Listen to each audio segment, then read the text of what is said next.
the heart of this nation, under skies so blue, there's a spirit that's stirring, values strong and true. From the mountains to the prairies, from the cities to the sea, we stand for liberty, for faith and family. We're diving deep into the heart of what we believe. Welcome to the Deep Dive. We're jumping back into a story that really keeps resurfacing. You mean Jeffrey Epstein? Exactly. The mystery, the unanswered questions. People still want transparency about his alleged activities, his connections. Yeah, it's definitely a topic where official statements haven't really settled the public's mind. Lots of skepticism still out there. And that's what we want to unpack today. There's new information apparently from the FBI about this supposed client list. The list. Yes. But it's already drawing skepticism, especially from a former CIA whistleblower. We're looking at a recent Life Zet piece covering his reaction. Okay, so our goal here, for you listening, is to kind of navigate these different claims. Right. We'll look at the official story, the whistleblower's take, some historical context he brings up. And just generally grapple with the whole issue of transparency when things get this sensitive. Should help you get a clearer picture, hopefully. Okay, so let's zero in on the latest news. This memo from the DOJ and FBI. What's the core message about this client list? Well, according to Axios reporting on it, the memo is pretty blunt. Just 2 pages. Yeah, it says. It says they found no evidence of an Epstein client list, period. No evidence. None. And, the sense is that this memo was really intended to try and put a lid on all the public speculation. Just stop people talking about who Epstein might have been involved with. That seems to be the goal, yeah. To sort of definitively say, move along, nothing to see here regarding a list. But it clashes with other things we've heard, doesn't it? It certainly seems to. Like President Trump's campaign promise back in 2024 to release all the Epstein files. Right, and current FBI Director Kash Patel actually echoed that promise. But then you also have Patel and Deputy Director Dan Bongino both saying publicly they believe Epstein died by suicide. Mm-hmm. Bongino was very direct on Fox News back in May. Just flat out said Epstein killed himself. So how does that all fit together? A promise to release everything, but also firm conclusions on his death, and now no list. It feels disjointed. It definitely raises questions about consistency in messaging. You promise transparency, then state conclusions some people still question, then deny the existence of something many believed was central. It's confusing for the public. Okay, so amidst all this, we have this dissenting voice.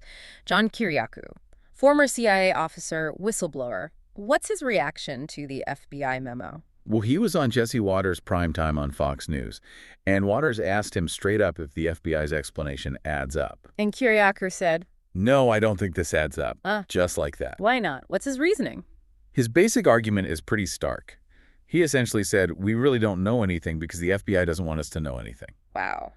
That's a strong claim. It is, but he added this really important nuance. He wasn't blaming Patel or Bongino, the current leadership. Oh, so who then? He pointed to that layer beneath them, the ones he said are part of, quote, what we like to call the deep state. Okay, the deep state. Can you unpack what he means by that in this context for listeners who might hear that term used differently? Sure. He seems to mean the sort of permanent bureaucracy within intelligence agencies. The career people, not the political appointees who come and go. Institutional structure. Exactly. He's suggesting that layer has taken this bull by the horns and they've probably destroyed information. Destroyed information? That's a serious accusation. Based on what? Does he have examples? He does. He draws these historical parallels to illustrate what he sees as a pattern of information control. Like what? Well, first, he brings up Project MKUltra. Remember that? The CIA mind control program. Vaguely, yes. Back in the 70s. Right. Kiriakou says that when Congress ordered the CIA to release the MKUltra files in 1975, the CIA director at the time allegedly just ordered them destroyed. Just destroyed them. That's the claim. He said only about 20% of the documents actually survived that alleged order. So he's saying this isn't new. This kind of thing happens. That's his point. He presents it as standard operating procedure for handling potentially damaging secrets. Does he give another example? He does. He also points to the FBI's operations against Martin Luther King Jr. Okay.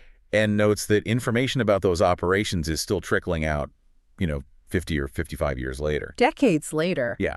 So he ties all this history together and basically says about the Epstein situation, I just don't buy it because I know how these people operate.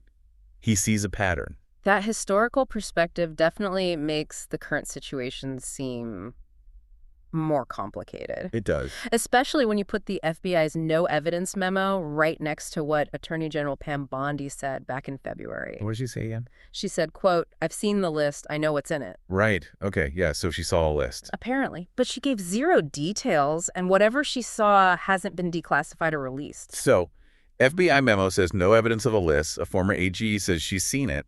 That's a direct clash. Exactly. A head-on collision in official statements. And then layered on top of that, you still have the whole circumstances of Epstein's death itself. Right. Arrested 2019 federal sex trafficking charges. Dead a month later in his cell. Officially a suicide.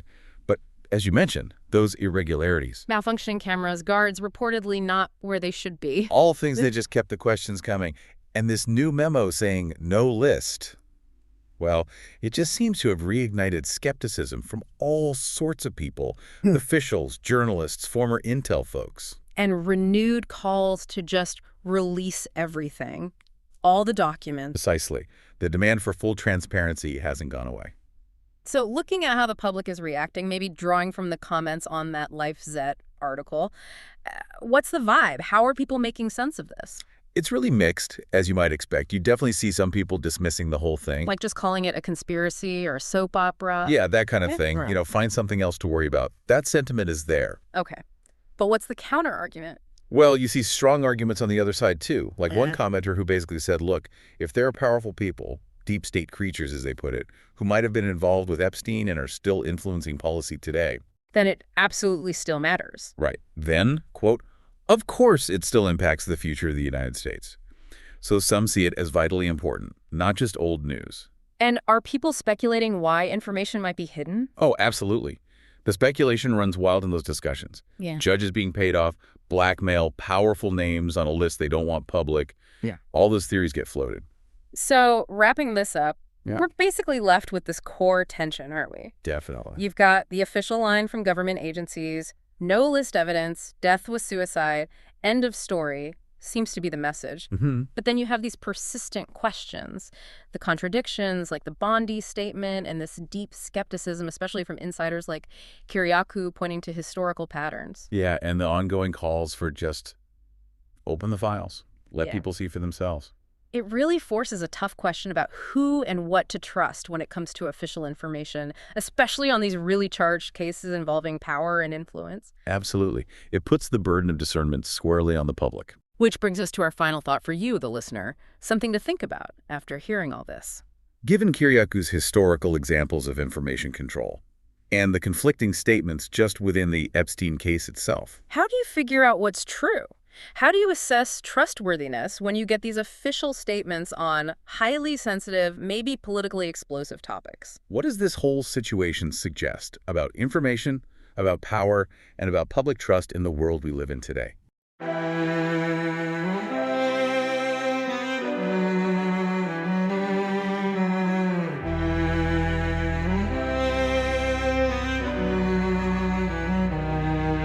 In the heart of this nation, under skies so blue, there's a spirit that's stirring, values strong and true.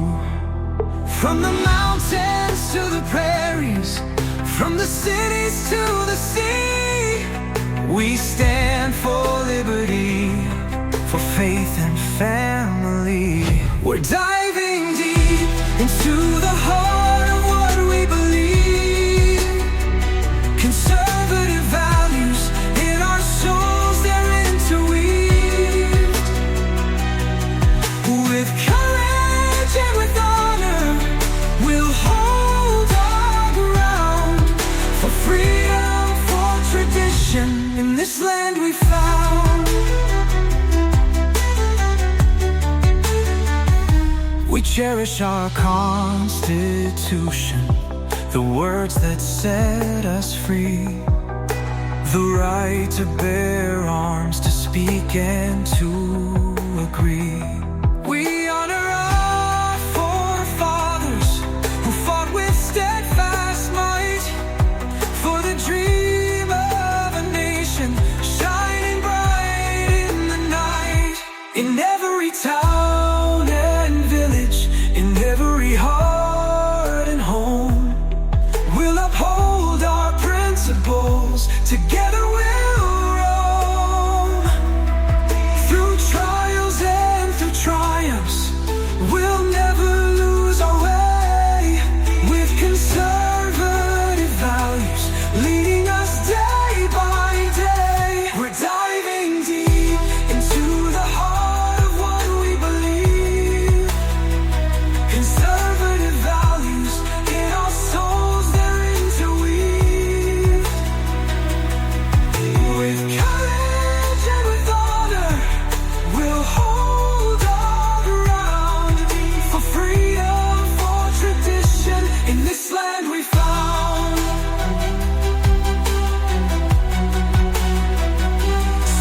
We'll die